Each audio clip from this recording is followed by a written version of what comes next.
This morning, I want to talk to you a little bit about what's going on in Rhode Island in the market. We are seeing a consistent trend of low inventory, and it's caused a real crisis here in Rhode Island. And so today we're going to dive into why we're seeing it, what some of the causes are, and potentially what some of the solutions are.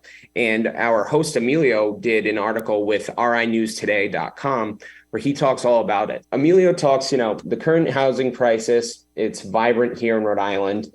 The state has historically low levels of housing stock, which has posed challenge for all of our prospective buyers and even other professionals in the industry. We're seeing agents and advisors step away from the business to do something else. So the reason one that we're seeing for this inventory crisis is a population growth that has outpaced new construction. Our population has risen significantly. We have a strong economy. We have strong educational opportunities here. We have much more affordable housing than any of our feeder markets in the area. And we just have a very desirable quality of life. When COVID hit and people pivoted from working in the office to remote working, our office is our home. So people want to live somewhere that's more affordable because they don't have to make that commute daily. And as a result of this, the people have shifted focus here in Rhode Island, and the demand for housing exceeds the supply. So that has led to a significant decrease in available inventory.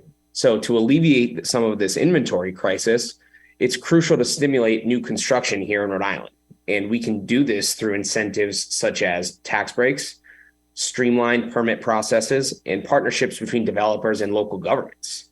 And in addition to that, working closely with builders and contractors to identify potential areas for development and promoting mixed-use projects can help increase this housing stock. Reason number two for the limited land availability and zoning restrictions. So by that, Rhode Island is a small state, obviously, with limited available land for new construction. We have zoning restrictions that are in place that are aimed at preserving the state's unique character and natural resources, which, that obviously impedes our ability to develop new housing. So the solution for that is redevelopment and adaptive reuse. So given the constraints on available land, we're focusing on redevelopment and adaptive reuse of existing properties. That can be an effective solution. We've seen it in the past with a lot of the old mill buildings that a lot of these developers have turned into luxury apartments, luxury condos. It's a really good opportunity to take these, old decrepit buildings and really make something beautiful out of them. So one of the things that we also need to be doing is encouraging the conversion of underutilized commercial spaces, strip malls, things like that. If we can find a way to turn these, vacant buildings into some form of real estate, then we're obviously going to contribute to the increase in housing supply.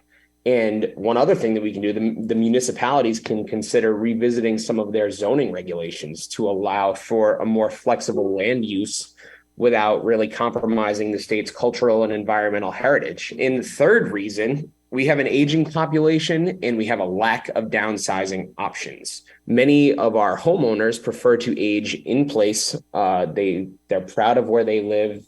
It's a tough pill for a lot of people to swallow that they can't handle and that they don't need these larger spaces that they're used to living in, which is leading to obviously a limited number of large homes becoming available for younger buyers. So one of the solutions that we can put in place to try and encourage multi-generational housing and finding some downsizing incentives, we can promote accessory dwelling units or shared living arrangements. Additionally, offering downsizing incentives such as property tax breaks or financial assistance programs. We can encourage older homeowners to move to more sustainable housing and more suitable housing and free up larger homes for the younger families that are increasing in size and that need to make those moves up, but they can't make them because there's no inventory for them. There's nowhere for them to go.